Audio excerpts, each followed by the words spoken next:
Welcome, age of vintage society. It's time we talk about special men that made things happen in the movie industry. The like of Orson Welles is one of those famous Hollywood talents that worked so hard to achieve greatness, but controversies and selfish interest took a better part of their profit. So while his name is as famous as ABCD in the entertainment scene, he did not live a corresponding lifestyle. I hear he did not direct a movie that made a profit in his lifetime. Was it the reason he died alone and broke? The untold story of Orson Welles, the genius nobody wanted. I want you to know, my viewers, how much I appreciate you. Without your support, these videos wouldn't be possible. Thank you for those who hit the thanks button. I'm not bothered about what you think of Orson Welles and his dynamic career in showbiz. He was creativity personified, but may have messed with the wrong people and would watch the glory of his effort lay in ruin. What kind of a man was Orson Welles? He was a very vibrant gentleman, full of ideas, and theoretically one of the movers and shakers of the early American movie scene, with one of the best movies to ever produce in Hollywood to his credit, Citizen Kane. And what's next? The same movie that would have made him wealthier and highly influential became the one headache that he suffered throughout his career. Almost everyone agrees that Orson Welles, who directed, produced, and partly scripted Citizen Kane, was a genius of a kind, one of the most appreciated films to hit the screen. Analysts also say the benefit that should have accrued from the movie was bedevilled with controversies and unhealthy conspiracies that affected the little gains. I may not know what and why it has to be that way, but behind-the-scenes disputes ranging from who should take credit for the script and other issues that followed no doubt contributed to a humiliating financial decline in the life of Welles. I'm one of those who loved his approach to filmmaking. I'm not sure if sabotage is the right word to describe why he had to undergo such a dehydrated career amidst fame. The fact is, Hollywood studios didn't appreciate his style. Some people might think of him as a failure, but not in the sense of his inability to deliver, but rather his ambition to do what he thought was right, regardless of popular opinion. That ambition, however, did more harm than good, and at the end of his life the confusion he created in his estate while alive would continue. In what The Magician, The Astonishing Life and Work of Orson Welles documentary said about him is anything to go by, it means that Welles was naturally antagonistic and was against studio entrepreneurs who may have brought him into the system because of his talents. I remember that Herman J. Mankiewicz and Orson Welles were announced as the joint winners of the 1942 Oscar for Citizen Kane's screenplay. I also remember that none of the men was available to receive the medal. Rather, RKO's radio president stood on their behalf. It was unfortunate that despite the wide popularity of earning a total of 9 Oscar nominations, joint recognition is the only honour that Welles and his brainchild production received. There was a media report about the Los Angeles audience at Biltmore Hotel hissing each time the movie Citizen Kane was mentioned throughout the award ceremony. While that seemed like a grand plan to rubbish Orson Welles' effort, it added to his injuries. Maybe it was a way of getting back at a man who thought he knew it all. Orson Welles showed a sign of greatness as a kid and was said to have had an early radio experience on Todd Station, where he played the adaptation of Sherlock Holmes that he wrote. His father's sudden demise when he was 15 left him with even more creativity. Though he felt guilt for his father's death because he earlier threatened to stay away from him because of his drinking habit, only to hear of his demise, his father, trusting his intelligence, allowed him to choose his guardian in his will. That was how Welles got united with Morris Bernstein. After graduating from Todd, more opportunities came his way, as he got a scholarship to Harvard College, but his mentor, Roger Hill, thought Cornell College in Iowa would be better. Young Welles, however, ditched both academic opportunities for travels. His encounter with Boris Anisfield saw him briefly learning arts at the Art Institute of Chicago. Talking about Orson Welles is more like discussing an intriguing tale of courage and creativity, grossly interpreted as an extreme case of pride and selfishness by stakeholders around him. Many of those who worked with him spoke of a man with imagination and ruthless self-worth that is brilliantly out of proportion. Sometimes I'm tempted to ask what exactly Wells did that made him different from the many greedy producers in Hollywood, but when looking at the scandalous circumstances that seem to define his career life, it makes me think that he lived a life of lack in the midst of many. I remember how his creativity in the theatre world sold him out in the industry, especially with that production of Macbeth that Republic Pictures had to redo because Wells wanted thick Scottish accents, and his radio version of The War of the Worlds. He was 25, full of ideas when Hollywood gave him an opportunity. Wells was given freedom by RKO Pictures when they drafted him to produce his 1941 debut movie, Citizen Kane. While controversy trailed the scripting of the movie, the subject of the film also created another barrier. When he chose to portray a romantically obsessed media mogul who could mean no other than the powerful William Randolph Hearst, no one told him he was in for future trouble. That movie was an embodiment of novelty in the filmmaking industry, but its choice of ridiculing was dead on arrival. Even though it was a hit in its own right as a literary work, the pains and confusion that followed would ensure its owner made losses rather than profit.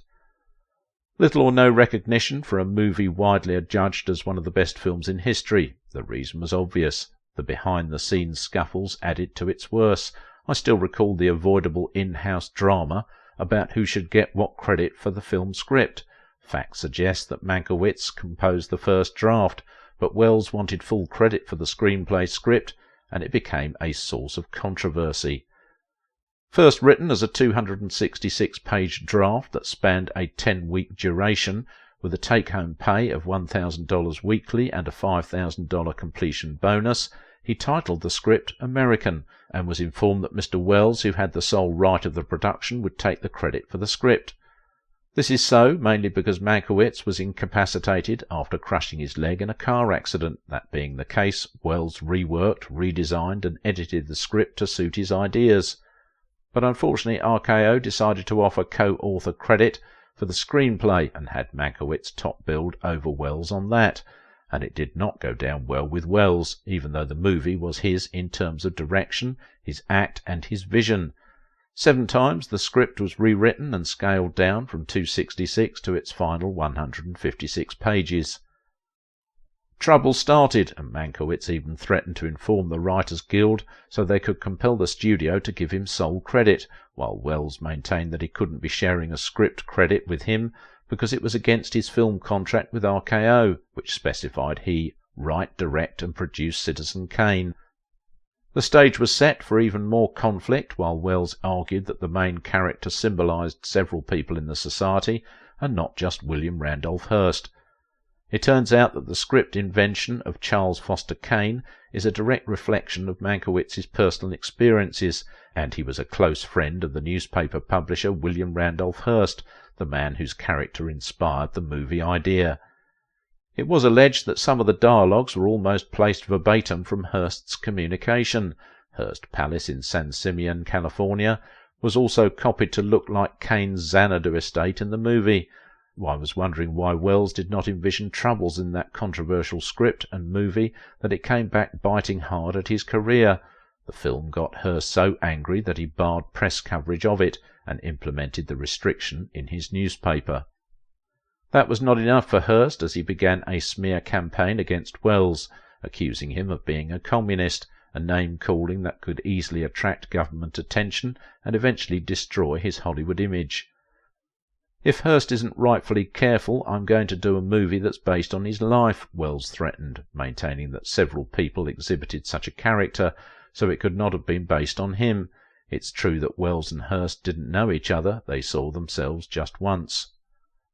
After that production, financially worried RKO discovered that Hearst's newspapers would not do any ad for the studio again. The film created enmity. Despite being a high-budget movie, it is unfortunate that Citizen Kane was ill-fated. The studio reduced Wells' rights in the production process, but would put him in a second trial that saw him doing his second movie, The Magnificent Ambersons, in 1942. We also heard that the Ambersons production also ran over budget. While Wells claimed that the movie was killed by the studio after it added some scenes filmed by another director, The controversy that besieged his first film would continue with the second, making studio executives begin to have a change of mind about Wells's ability. I too was wondering if it was a case of a jinx or something. There is, of course, more to the happening because Wells was away when the Ambersons movie was edited. Wells was in a South African location for the filming of It's All True, another semi-feature that RKO had to put off for the same over-budget issue. The immediate result of all these losses was that Wells's contract was terminated. Even the manager who introduced him to the studio was also discarded. That was how bad it was, and Wells lost his job in Hollywood for several years. Robert Wise, who edited Kane and Ambersons, would later reveal that RKO's studio embarrassingly pleaded with Wells to return to the studio so he can make changes after a disastrous test screening of Ambersons, but he refused to show up, possibly after they could not fix the errors they made after a tampering with the initial production.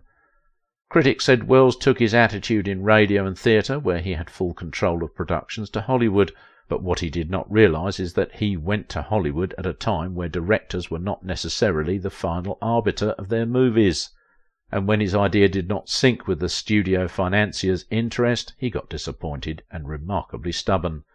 Young talented Wells was still needed in Hollywood as an actor, but not as a movie director, because no one wants him in a production capacity with what they have seen and heard about him.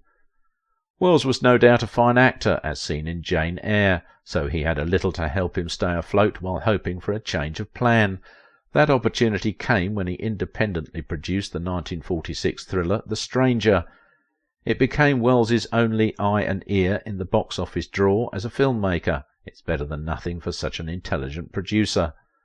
If there is one person who was willing to listen to Wells's proposal, it was Harry Cohn, who later gave him a chance in Tinseltown to direct The Lady from Shanghai for Columbia Pictures. Wells still flopped and blew whatever goodwill he would have gathered. And what was the issue this time? The beautifully filmed movie became the first film noir to flop, despite starring the studio's top star Rita Hayworth. Cohn was still trying to swallow the bitter pill of the film failure, but thinking of how Wells irrationally turned Hollywood's most celebrated redhead, who is also his ex-wife, into a blonde for the part in the movie, was more annoying than he could think of. All these were done just so the concept will be exactly what he wanted. The reason Wells is still regarded today as one with an innate talent for antagonizing established studio authority, even the man who pays his bills.